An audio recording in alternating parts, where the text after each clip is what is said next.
Welcome to another episode of the CPG Guys podcast. Our hosts, Sri Rajgopalan, Peter V.S. Bond, and Brian Gildenberg, explore how brands and retailers engage consumers in an increasingly digitally driven world. And now, here are the CPG Guys. Hello and welcome to the CPG Guys podcast. I'm PVSB, and when I'm not co-hosting this podcast, along with my partners Sri and Brian, I serve as Partnership Acceleration Lead at Flywheel Digital, the leading managed services business that helps brands grow their e-commerce. I'm hosting this episode on my own because I find myself this week in the United Kingdom on a little Flywheel business, so I thought, why not kill two birds with one stone by conducting some in-person interviews? Before we get to our guest, I'll remind everyone, don't forget to subscribe to our podcast on your favorite platform. We're on over 40 major and minor ones. And if you use Apple or Spotify, please go to the app. You're probably listening to this on your phone. And just give us a star rating and even write us a review, because the rating will help feed the algorithm and help other people find this podcast. But the review is what helps us tailor the content to meet your needs. So we're very excited about that. We're honored to be rated actually the number one CPG podcast for over 2 years running, at least according to FeedSpot, which is one of the biggest lists for organizing and ranking podcasts. And we actually have joining us on that list at number 11, our sister podcast, CPG Scoop, hosted by Risa and Jennifer. And number 13, our very own Brian Gildenberg with CPG Guys Fast Forward. And debuting at number 30, the FMCG Guys. So we're really happy to have created and fostered this community of podcasts that extends the conversation in many different directions. And of course, I'd be remiss if I didn't mention how honored we are to be formal sponsors of Next Up, formerly known as Network of Executive Women, whose mission it is to advance all women in business. Sri was on stage last week at Next Up's Executive Forum in Austin, Texas, and all three of us, Sri, Brian, and myself, will actually be appearing in Chicago at the Next Up Summit happening in September.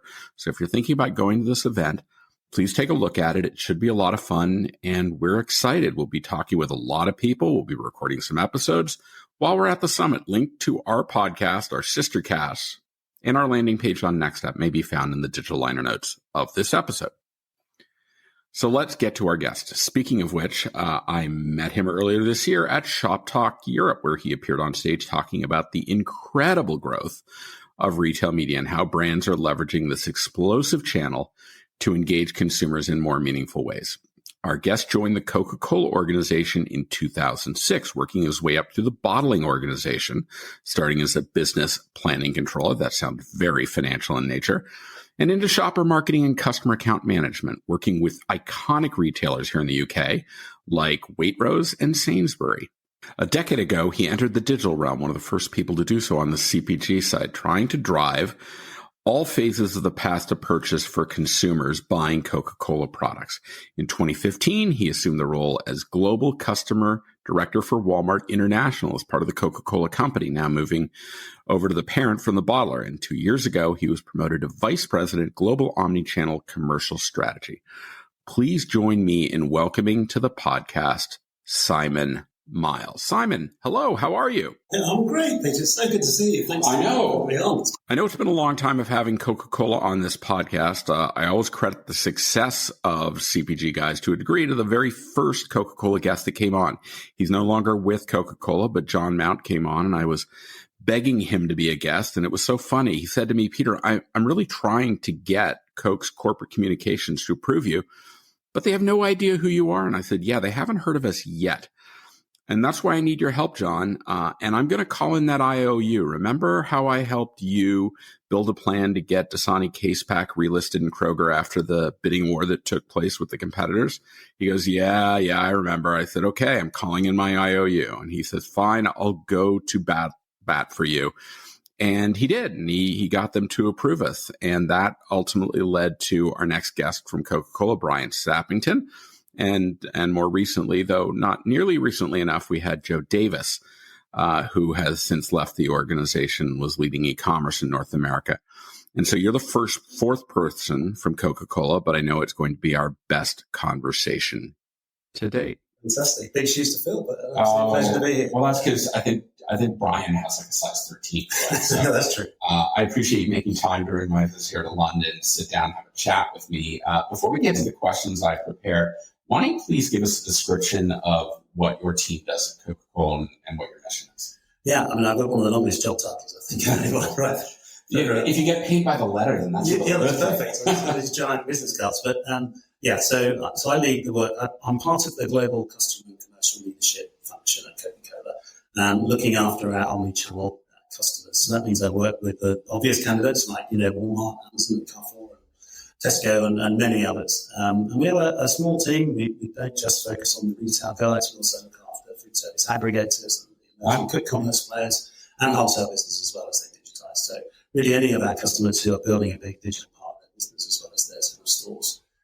Then we get involved helping guide the teams, internal coaching, all that kind of stuff, as well as working directly with customers ourselves. That's a great preface to our conversation. Thank you. We're going to include in the digital liner notes of this episode links to your LinkedIn profile, Coca-Cola's LinkedIn page. So over 90% of our listeners do so on their mobile device. So you just toggle over, you click, and you can learn more about Simon as you listen to our conversation. So let's get down to the questions. Since you're squarely in digital commerce, let's discuss the current state of this particular discipline. And industry insiders talk about return to stores, this concept that people are now shopping in stores again en masse post-pandemic. So my question to you is, has e-commerce plateaued? Is there more growth to be had? And can you address this both from the perspective of North America and other global markets? Because I think you'll probably agree that there are. E-commerce in the United States has a very dominant player and everyone seems to be following that, and it's very different market by market. So I'd love to hear your thoughts on digital commerce around the world. Yeah, that's true. I mean, I think, the initial point there on return to stores, I mean, that's real. Coming out of the pandemic, we all saw the big shift to online, and there's been a kind of somewhat of a redress as people have been able to and comfortable to return to stores. So we've seen that in our business for sure.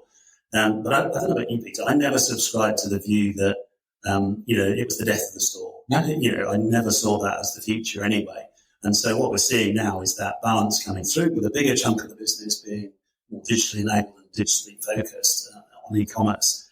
And, when I look to the future, where I think that's going, I still think that the underlying trends that were growing the e-commerce business prior to COVID are still there. So you think about things like, the growth of convenience. It's a very convenient way to shop. You think about the fact that many of our retailers and restaurant businesses and stuff are improving the user experience on their sites. That makes it easier to shop. And so that's, I guess, also driving people to it. And I think people are just living their lives in a more flexible fashion, and they've kind of got used to that. There's something about, isn't there, if you do the same thing for about 6 months or so, it becomes a habit. Clearly, we were all locked down or whatever for a couple of years. And I think a lot of those habits have got ingrained. And I also think when you look outside of the kind of Western Europe and North American markets, and you look at what the profile of the populations are like, there's a lot of, very young populations in the likes of Africa or India, those kind of places. And I think, people are predisposed more to sort of live their lives more digitally. And so those things I think are still there as driving factors. I don't see why, you won't continue to see a growth of the e-commerce part of the business.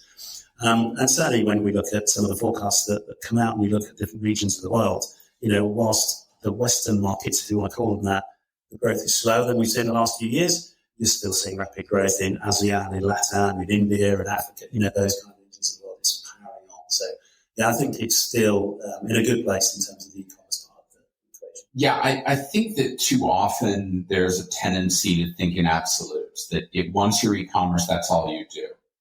And that's just not the truth. I always look at e-commerce as a mechanism, to your point. You talk about convenience. To me, that's a trip mission.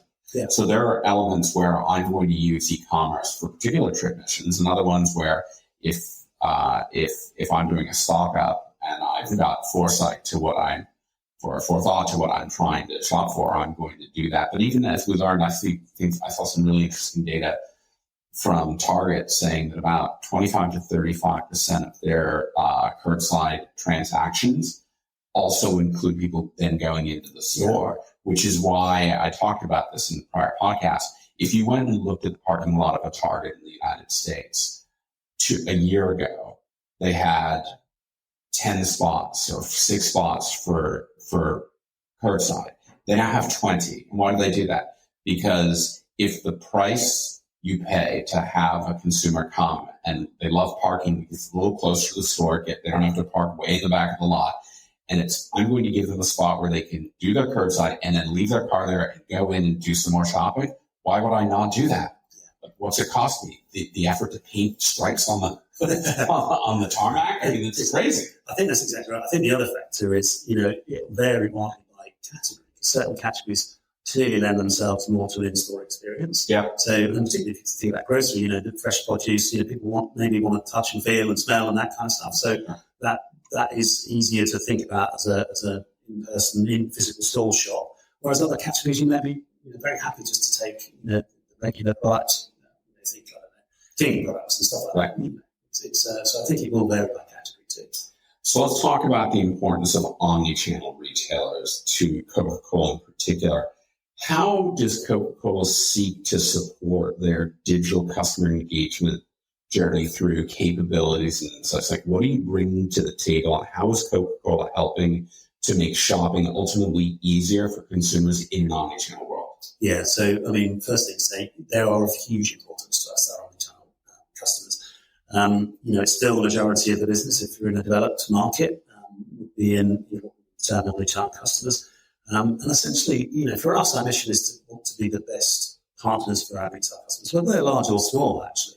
So, you can easily fall into the trap saying, well, it's all about the big ones. Actually, because of the nature of the distribution of our brands, 200 plus countries, where, wherever you go in the world, pretty much, you'll come find a Coca-Cola. So small customers just as important as large. Our reach of our brands is somewhat unique, but it gives us visibility, I think, to trends on the ground because we're so, in so many different places. And so I think we're able to kind of bring some of that to the table when we partner up with the retailers.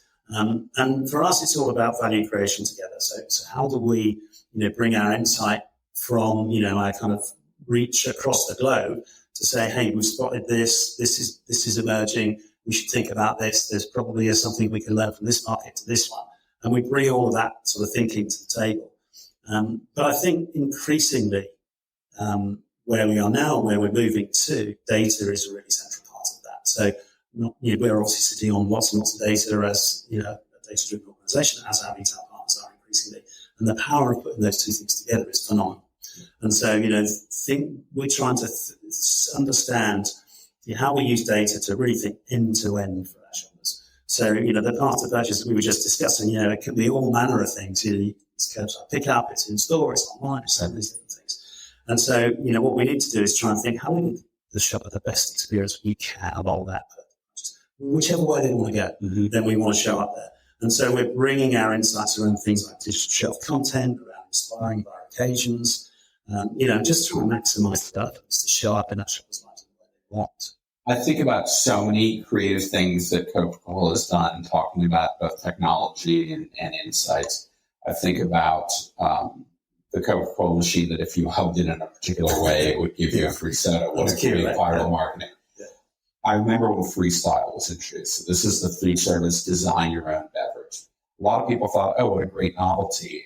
I, as a data person, immediately thought, oh my God, this is the greatest source of innovation, inspiration ever. I can design a new flavor based upon what the data is telling me people are choosing. So if suddenly you see Diet Coke Orange appear in cans in the store, you can bet bottom dollar that probably came out of insights from something like the Freestyle machine. Yeah, I wouldn't want to give away a lot of trade secrets, but clearly you'll not have confirmed or not. Exactly, I can't possibly comment. But yeah, you don't have to be a rocket scientist to think that would be a good way to think about understanding trends and flavors and those kind of things. And obviously we do all the traditional types of research as well to drive a lot of that thinking. But increasingly, I think that cross-channel thing you were talking about, which is it might be something which emerges out of food service and then ends up in the retail packaged business is also very common for us in terms of understanding where consumers want to go. A lot of people don't realize that Coca-Cola is actually a matrixed organization. There's the parent company, which makes the concentrate, and they in turn sell that to bottlers who then in each market distribute those products to retailers. So I'd love to understand, in this kind of highly matrixed, large global organization, how are you working to be able to drive innovation and agility in the work you're doing? Yeah, it's a good question, Peter, because, I think all up in the Coca-Cola systems, of course, all the bottlers and the company together is about 700,000 people. So it's a big beast of a thing to do. However, that very nature of that network, that we are somewhat decentralized, that we have this powerful bottling network, I think actually is a strategic advantage here that gives us that agility we're looking for. And of course, I spent the first half of my Coke career in one of the bottling organizations, right? So doing a whole series of different roles. And I think although we have those kind of, a lot of big brands, we have the ability to tailor and nuance and understand the local markets because of the local nature of our bottling partners. And so it's a really powerful tool, I think, that we have that's somewhat unique and different, that allows Coca-Cola to innovate more quickly, because you've got people whose sole focus is serving the local customers, serving the local consumers. And so within the bottling part of the Coke system is phenomenal understanding of local nuance and trends and those kind of things. It keeps us very close. So we see the trends early as a result of being able to partner up with our bottling partners, and so we can act. And I think it's a real big strategic advantage for us. And I think I'll give you one story that I really enjoyed. Last year, I spent a bit of time in India, a few trips down there, various different things. One of the companies I went to see was based out of Mumbai. It's a small quick commerce brand called Zepto. Okay. Pretty small place. They were, single city, starting up, and they were just, doing a really nice job of all the quick commerce stuff, so deliver in 5 minutes type stuff. But they wanted to do it. They were much more sort of ethically driven. So they were much more about recycling and that kind of stuff. So it's paper bags, not plastic, and those kind of things. Yeah. And they said to us, hey, what can we do together, around recycling? So we, within about 6 or 8 weeks, we had a program up and running with them, whereby they'd written a bit of code into the app when you ordered that said you had some plastic bottles in your household that could be collected. So their rider turns up at your house, gives you whatever you've ordered, a chocolate bar, a Coke, and then they take away the plastic bottles. That comes back to the depot. We provided them a recycling solution, which then gets taken away and recycled. Right. So it's just one little example where, kind of within a few weeks, we were able to kind of, we had that local contact, and we had that. Now that is being scaled up this year big time in India. So that's now gone into, I think it's about 20 cities now already. So within a few months, we went on to do that. And we're starting to, we've showcased that internally to some other sort of regions of the world to try and think, how do we build out innovation in that way? So it's just one example where, it comes up from even a single city, and we're able to get sight of that. And then, because I was in the region and that connections are good with our Indian colleagues, then we're able to scale it. That is a great example about how you take a very localized idea and scale up the innovation. So I did a 23andMe DNA test on myself recently, and surprisingly, they found traces of Clive Hunwy and Edwina Dunn from my years at Dunhumpy. I guess, I don't know, through osmosis or something. But I joke, but I believe that started me on my journey towards customer centricity. I heard you talk about customer centricity quite a deal in podcast episodes you've done, other interviews. I'd love to know how you instill customer centricity into your team and why you think that's so important. Yeah. So, we have a sort of little phrase from within the customer commercial division which talks about consumer and customer back, right? So, it's so important. So yes, we're consumer focused, we're customer back. So we build it right for our customers. And to be honest, there's a couple of things I would say in answer to that. One is there's good formal sort of planning processes, if you like, that puts the customer at the heart of what we're trying to do, which we try and build out from their plans, and then think how our brands help support that. As we discuss with them and build JVPs and those kind of things, right? So there's the kind of formal side of it, but there's also, I think, just as important as the informal side of it, which is constantly, you'll know this from sort of seeing me a bit, but I'm very externally focused outside of Coca-Cola. And I encourage my team to be the same, because that's where you learn, that's where you understand, I think, what's going on. So it's absolutely essential to spend time in market, spend time with the customers, online, in store, wherever they are, And, I always preferred, you mentioned in the intro, I used to manage Sainsbury's and Waitrose. I would have always much preferred to meet them in store than meet in head office, right? Because that's where it happens. That's where the magic happens, right? And that's where you get the real story of what you need to do to get your plans away. So I think it is a combination of having the right processes and stuff internally to do the real work, but actually be externally focused as much as you can, because you're not going to learn much sitting at your desk, frankly. I remember my first week at Dunhamby working on the Coca-Cola business. Our friend John Mount was running the total beverage team at Kroger, and he asked me to go out with one of his route drivers. And it was so eye-opening for me, because we walk in the store and the first place we went was to the front end, and we merchandised all of the front end coolers. Then we merchandised the displays. That's where I first heard the term points of inspiration as being the mechanism throughout the store. Then we merchandised the shelf.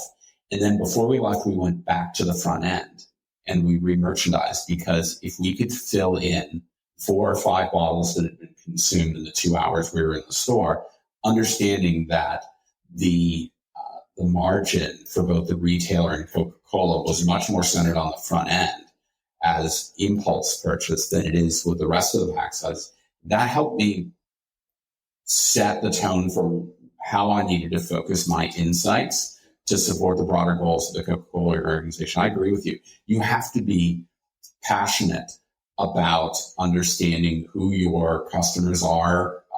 And in my case, my customer was Coca-Cola. And it's funny, if you go to the World of Coca-Cola in Atlanta, it's a museum in the middle of town for those of you who've never been to it.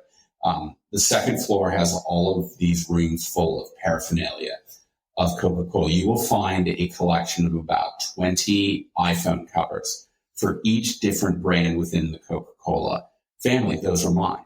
And I would interchange them depending upon who I was meeting. So if I was meeting with the brand director on Mellow Yellow, I would slap on the Mellow Yellow phone cover. And I know you and I are very on brand for that. And invariably, the conversation, I'd put it down on the counter, and invariably his or her eyes would shift, and they go, "Is that a Mellow Yellow phone cover?" Well, yes, it is. I've never seen one. Well, I hope you haven't. I had it custom made. You did? Why? Well, I'm a big fan of your brand. You're a big fan of my brand. I'm a big fan of my brand. And it drove engagement and trust and excitement, and that's how I do my business. And I've got to imagine when you're in a physical store with one of your customers and you can talk about where the inspiration happens, it's a perfect time to be collaborative. Yeah, it is. I couldn't agree more. And I think it's really important, to see your customer. Whilst sometimes, it can be a difficult relationship, can't it? Sure. You've got to be passionate about their business, and I think you've got to really be a fan of their business. Yes. I worked on the Walmart International business for 5 years or so, when I came over to the company side. I think they're an awesome organization. I'm so impressed with the way they go about doing business. They're good to deal with. Of course, they're tough, right? But that's their business to be tough. So we had some really robust, good discussions, did some great work together. I love going around the stores today. I was in one 2 weeks ago when I was in the US. I just think it's phenomenal. I think you've got to have that passion. And it's interesting you talk about that front end story, because, that whole piece around understanding where do you make the money? How do you understand your customer's P&L as well as your own is absolutely vital to success. And I think, I used to run the category team at one time in Coca-Cola when I was on the bottling side. And we did a whole series of sort of category division types pieces of work, right? And whichever one I've ever seen, pretty much always comes out, the biggest opportunity is closure availability gaps. Yeah. That's always the big one, right? And it's a big bugbear for the retailers, obviously, because they know that any time they're out of stock, then that's lost opportunities. So that's why we're so fanatical about, we look back around and re-merchandise. Even if it's just a few packs that go in, it makes a tremendous difference. And it makes a difference to them, and it makes a difference to us, because A, P&L, B, the availability is the big driver to close some opportunity gaps. So you're absolutely right. You've got to be right in and be passionate about what the and as business. Think about those kind of pack sizes, and I think about the goal of retailers to make e-commerce transactions more profitable.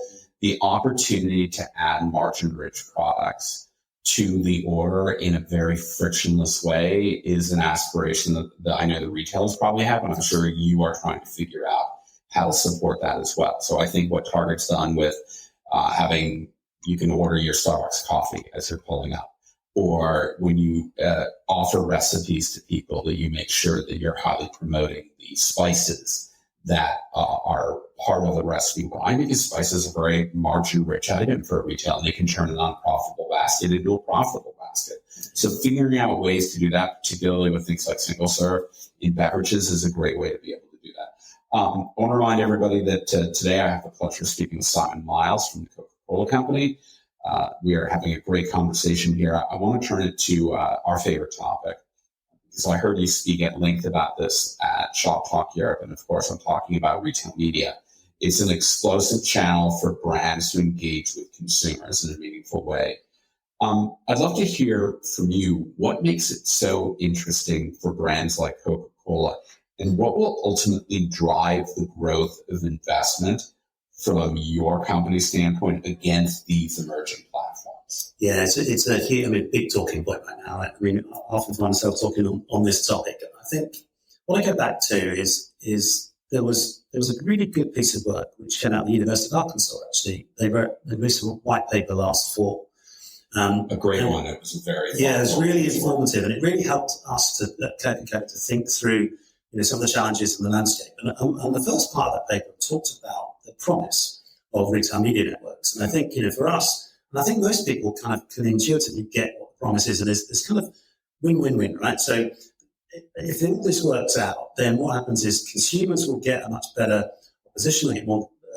They'll get better offers, in a timely way, it'll be more relevant, all that kind of stuff, right? Which makes the shopping experience faster, better, cheaper, easier. Yes. Retailers clearly, have the opportunity to monetize the traffic and to, earn high margin revenue streams. That's obvious. And from a brand perspective, we're able to show up in our consumers' lives and drive, whether that's frequency of purchase or whether it's, just making the right offers in a really, wonderful kind of creative way, and measure the effectiveness of that in a kind of closed loop. And that's the real power. That's the key, right? So, and everybody kind of gets that, right? But the reality is a bit different today. In terms of where we're at. So, everybody's running very fast to try and figure out how this should work. And I think, for me, some of the areas that I think will unlock this, I think clearly data is at the heart of this, right? Is at the center of how we resolve, the challenges and, how we make this thing work. And so I think there are still ways to go in terms of definitions around which are the metrics which really drive performance. And for which objective. Yeah. Because if you think about metrics as monolithic to every campaign, you're missing the boat. Because are you really trying to drive IROAS when you're launching a new product? You're trying to drive awareness. You're trying to drive trial. That's not the objective. That's what you're trying to do with a scale mature brand, but it's not necessarily. Absolutely. And so you have to understand the nuances of what is the outcome you're seeking and use the measurements that are appropriate for that. Yes, I couldn't agree more. And, but the portfolio is wide as ours. Whilst we have brands like Coca-Cola, so clearly, very different job to something we launched, 6 months ago, right? Okay. So you're absolutely right. You've got to set your objectives up front to know which are the data points that you're really interested in. And then I think, the reality is some of the platforms are able to do the sort of attribution, get to the data better than others. And so it's an uneven playing field at the moment that we're trying to, work through. And I think there's a whole piece around definitions even, something as basic as standards. So you and I have the same understanding of what we're talking about when we're talking about either metrics or even just, retail media in general. And so there's some great work actually out the IAB coming out recently. I think that was a great first step at trying to get people's head around what is a click. I mean, you sit there and say, well, I know what a click is. Well, do you? Yeah. Because someone may define it differently than you do. And having that is the first step to being able to do measurement. But I also agree that when I think of IROAS and you think about the attribution window for a high, fast-moving consumer good, it's fundamentally different than for someone who bought a television. Right. Because the path to purchase and the time it takes to make that kind of investment is fundamentally different. So there's all sorts of other things, but I do agree with you. I think the IAB did a great first step. Yeah, so I think that was a really great addition to the literature. There's lots of literature around on that. Right? Sure. It's helping to kind of formulate that discussion. I think the other thing is around, for me, this is one of the biggest industry opportunities for collaboration I've seen in a long time. Yeah. Because I don't believe any one organisation is going to crack this on their own.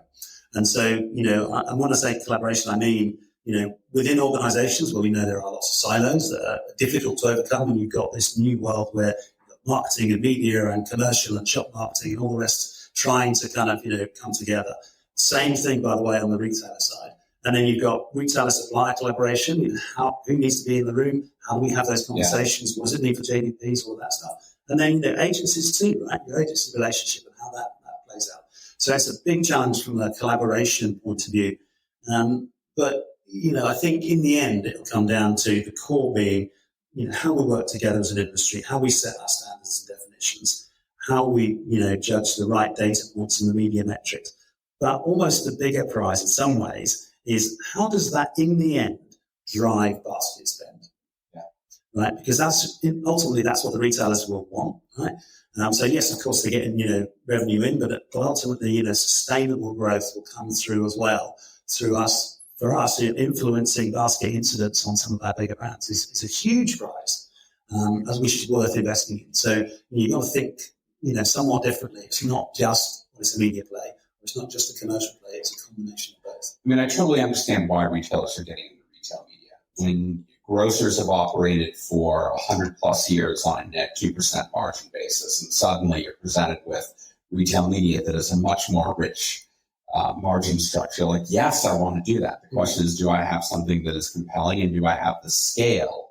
I fundamentally believe that a lot of the regional retailers, particularly in North America, that want to play in this game are going to have to form an alliance in order to deliver the kind of scale. But they also have really powerful assets, right? They have stores, and when you have linear television waning in its influence and print media, newspapers waning in its influence. And suddenly you say, well, yeah, but I can still reach those consumers that are coming into the store. I think the work that Andrew Lipson did at eMarketer on the future of in-store retail media is promising. I know Walmart is chasing that like crazy, and there are a bunch of other retailers that are doing it. So I'm really excited about that. But you mentioned data, and I want to talk a little bit about that because being at the heart of retail media, the question becomes, personal data can be a really positive force for creating relevant messages to consumers as they're shopping, but it has to be used very responsibly. Love to hear your thoughts around that. How do you see clean rooms, things like Amazon Marketing Cloud, facilitating the collaboration of data assets on both sides of the table? Yeah, it's a thorny one, isn't it? Yeah. Data is a double-edged sword because take regions like you're in London right now, like GDPR regulations really tough here. So you have to be very respectful. And I think our industry needs to act very responsibly here when we talk anything we're talking about data. And for sure, I think everybody's on the same page there. But we just have to make sure we're very diligent around that. But I think in the end, data is the key unlock here.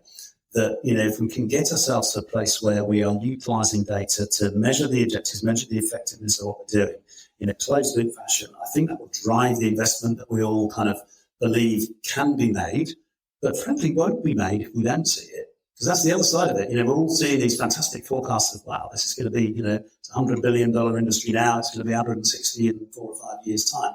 That won't happen if we don't get this data piece right. Sure. And if we can't actually measure the effectiveness of it.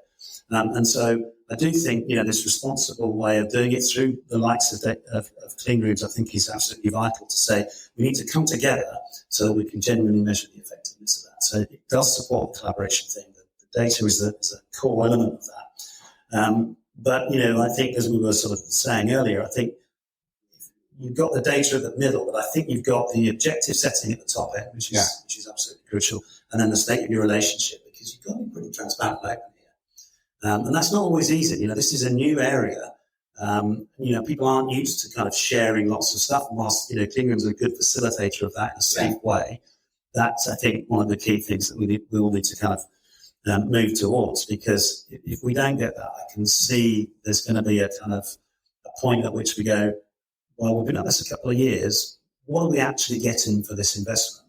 And if I'm a CMO sitting there saying, well, I've invested, I don't know, $10 million, $50 million, you name the number, and I'm not seeing a return on it, I'm not going to go the next year, right? When someone like me turns up and says, hey, can I have that plus 30% next year? And you go, no, you can't. In fact, I'm going to cut it. So, I think there's an imperative on the industry to get that right, to work together to make sure we genuinely get to that closing reporting that we all understand. I'm concerned that there are too many parties in this space that are looking at the clean room as a monetization play in and of itself, rather than as a facilitator of creating a meaningful audiences that you can then target for relevant messaging. I think if you think of it as just a monetization play, you're missing the point here. You're going to make advertisers are going to invest if it allows them to create a meaningful audience that they can then serve messaging up and down the funnel, and then measure the performance of that against the outcomes that you've been seeking to do. I think that's critically important. What's promising to me about something like Amazon Marketing Cloud is the way it works is they basically put in place rules that prevent you from being able to identify a specific household.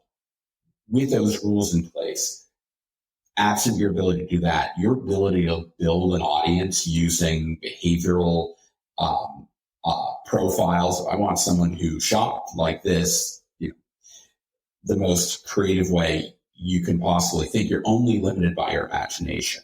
And then your ability to say, okay, just as I can measure it, do I want to measure it? Because I think we can go the other end and say, oh, now it's providing me this great ability. And you're like, yeah, but you don't need to measure everything. You only measure things where it's going to mean that you're delivering a beneficial outcome to you and to the retailer. Yeah, and that's a really key point, because there's a lot of data swimming around potentially here. You see a lot of networks being built, and there's over 600 of these things already up and running, so that's complex in itself, and they've all got lots and lots of data. What the job still to be done, I think, is to really narrow down based on a number of really core scenarios of what you're trying to do, to say, what are the actual driving metrics here that I really must have? Because I don't think, it's not going to be 50 metrics, right? There's probably going to be less than 10 that are really, really key here that you want to be able to have on all the campaigns that are trying to do the same thing. And so there's a big piece of work, I think, to be done around understanding the really powerful things that are going to be triggering consumer behavior around select audiences. So you're absolutely right. And it's never a good thing if it's just about the money. It's got to be done, I think, in the right way, because, if we lose sight of the fact that this only works when it's right for the consumer, if you lose sight of that, we will fail. Yeah. Right. So I think you're absolutely right. We've got to go into this with the mindset of how we create the right audiences with the right creative to show up in someone's life at exactly the right moment. That's when you win, right? Because it will make their life, faster, better, cheaper, easier, whatever you're trying to get to. And if you don't do that, we will see it today. Right? I mean, I buy a pair of shoes on a platform, and then I just see adverts for shoes for days. Yeah, it's like, well, I've already bought the shoes. I know. When is the relevant next touch message? Right. It drives me crazy when I would go and buy something. I think back to the Catalina model, and it would be very transactional. I'd run it across the register, and what would spit out? Coupon for the competitor. Well, I just bought this. What's the likelihood I'm going to use that? Yeah. Very low. Yeah. If I'm buying pasta, show me pasta sauce. Tomatoes and cheese. Right? Don't show me a different pasta brand. Come on. Help me complete the mission. Think about what I want. So I think back 8 or 9 years ago when I was working at a retailer, I would sit down with the merchant, and we would be getting ready to walk in to display our annual plan to the chief merchant at the division. And we'd be sitting in the office, and all of a sudden it would dawn on the merchant, the digital component. And he'd pick up the phone and he'd call the person in the Omnichannel digital group and say, can you email me over the 3 pages you're going to put together on what our digital strategy is so I can put it in the back of the book?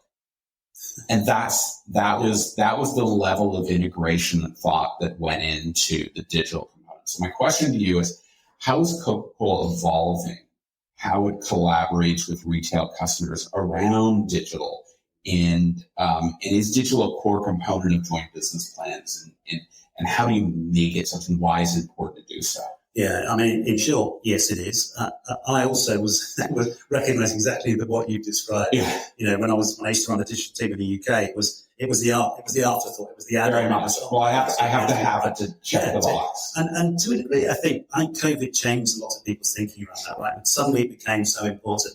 And the other way I was often articulate it internally is, whilst it might only now be 10, 15% of your business, look at how much of your growth is likely to be digitally driven. generated in the next 3 to 5 years, right? It's probably going to be 40 to 50% in a lot of places. And so how are you going to hit your business plan in the next 3 to 5 years if you don't focus on the digital piece? Because half your plan's gone, right? So, and that helps people to refocus, I think, a bit. And so we very much try and think in an omnichannel way when we're building our customer plans. Yeah. So how does this live in stores? How does this live online? And, how do you build it around consumer cohorts or whatever?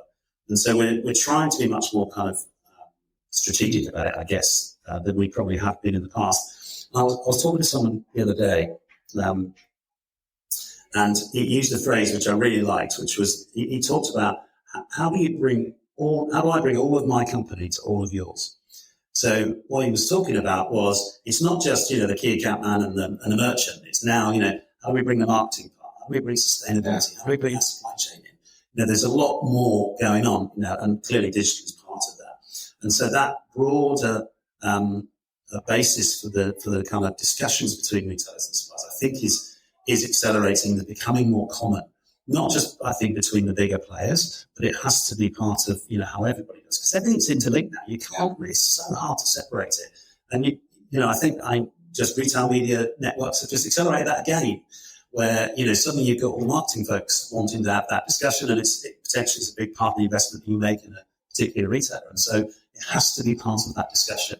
So I think the landscape is shifting around us quite fundamentally at the moment.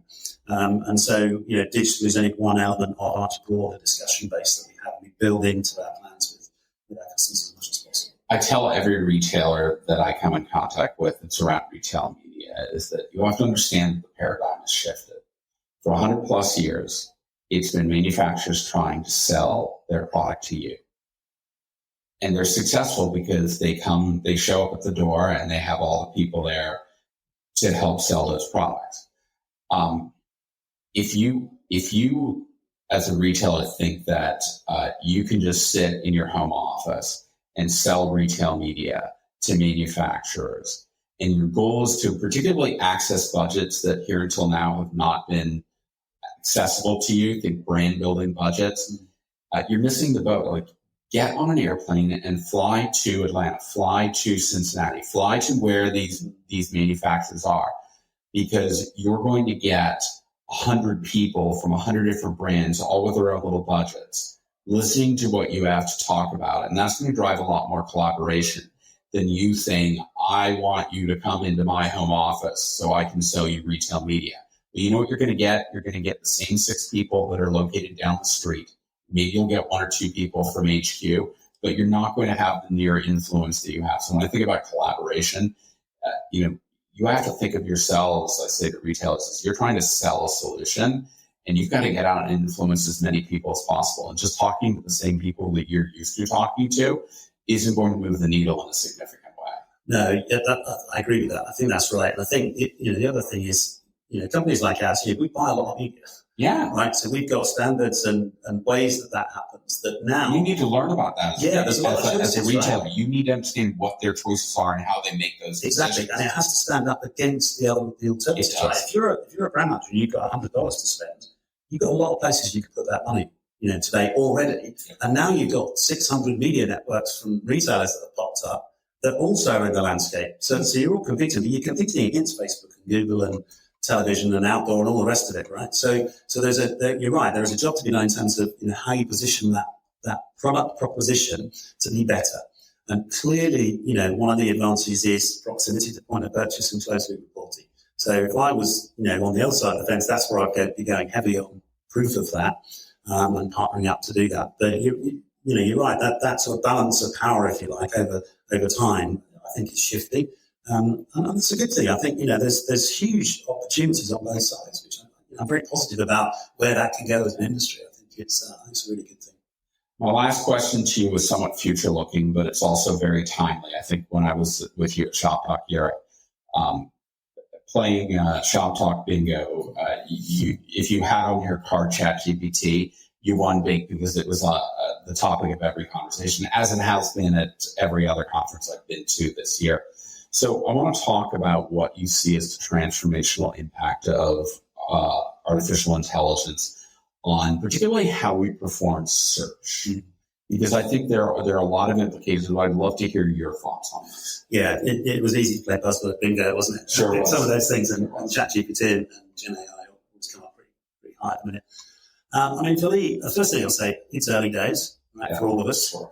So, we're kind of feeling our way through it. We're starting to experiment with it. As you know, it's sort of, some stuff's been out there, particularly on the marketing side of it, figuring out how we use that. But I think in our kind of digital commerce space, I'm already seeing and starting to think about it in two or three fairly obvious ways. I think that how do you build, PDPs? So what does that mean? How do you build the content for that? Yeah. You can see AI is going to be all over that in terms of, making the right choices there, making that much more efficient process by which that happens.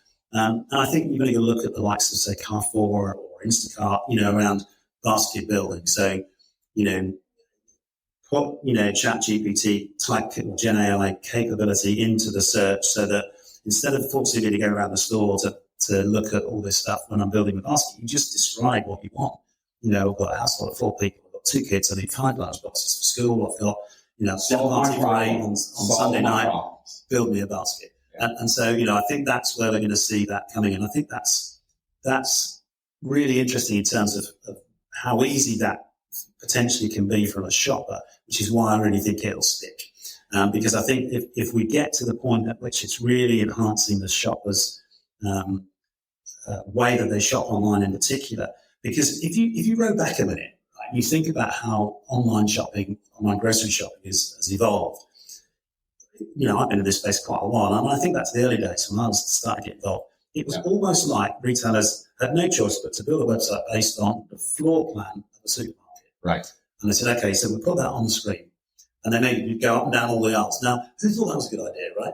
I know that was the only choice we had at the time, right? But we're at a place now, I think, where we can completely rethink that in the future of what that shopping experience and UX can be in a world in which AI is driving a lot of the choices. What I can see, I think, is a split in terms of the typical kind of household shopping basket.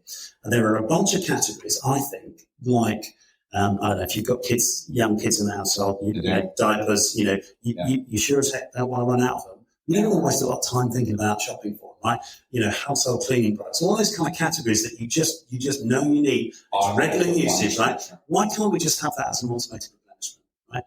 Some sort of subscription model that just delivers if you're a brand and you're investing, that's something you want to invest in heavily, because the opt-out rate of those kinds of mechanisms. So if I'm a brand person and a retailer is affording me the opportunity to advertise a subscribe and save model, I'm putting my dollars there every chance I get. Yeah, exactly. And so that takes that kind of, part of the journey out. The other half then is left to much more, experiential, inspirational. Yeah. It's about fresh produce. It's about dinner, it's about dinner plans. It's all that kind of stuff. So I think there's going to be eventually what this could facilitate is that split. So you have half the shop, which is just automated, don't want to think about it, but don't run out either. And then the other stuff, which is much more inspirational. And that's where something like Gen AI can really help us to build it and really rethink and get away from that kind of, I've just put all my aisles on the storefront. And so I think there's a potential for a really exciting change in terms of where we The description I've heard for that is it's taking us from fundamentally being vertical to being horizontal in terms of our shopping ability. To your point, say, I've got a problem, help me solve it. Don't just solve against the search term that I gave you. Yeah. I also think, by the way, that is also possible to replicate to a degree in the in-store environment, the physical environment. So it's store layout. Oh, I think so too. The great thing about physical stores, they're already built for horizontal shopping. Right. There's a reason I don't go in the US, go and shop for 4th of July party on Amazon, because I have to vertically search for it. Yeah. I go to a Kroger store in the US and they've got a 4th of July. It's actually nice to get everything's there. Perfect. Easy. Yes, exactly. I will remind our audience, please visit cpgguys.com where you can find all our content. And if you think your company has some thought leadership to contribute to our ongoing community discussion, drop us an email at contact@cpgguys.com. Maybe you could join us on the podcast. And of course, don't forget to drop us a rating and review at cpgguys.com on the navigation bar at the top. And of course, thank you as always to our 23,000 plus and growing following community on LinkedIn. We're so honored that you trust us to both educate and entertain you, and we continue to do so ongoing. Simon, thanks so much for taking time to meet with me here in London and canoodle on all things about the industry that you and I find so fascinating. Thanks so much, It's just great to see you. And of course, to our audience, we're really appreciating that you took some time to listen to us, and we look forward to you joining us on the next episode of the CPG Guys podcast.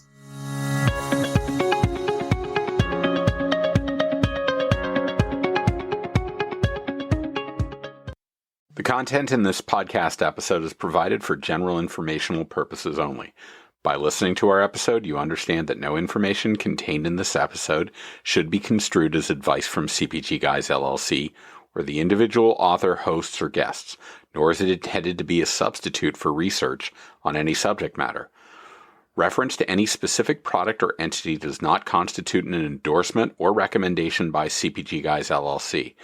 The views expressed by guests are their own, and their appearance on the program does not imply an endorsement of them or any entity they represent. The views expressed by CPG Guys LLC do not represent the views of their employers or the entity they represent. CPG Guys LLC expressly disclaims any and all liability or responsibility for any direct, indirect, incidental, special, consequential, or other damages arising out of any individual's use of, reference to, or inability to use this podcast or the information we present in this podcast.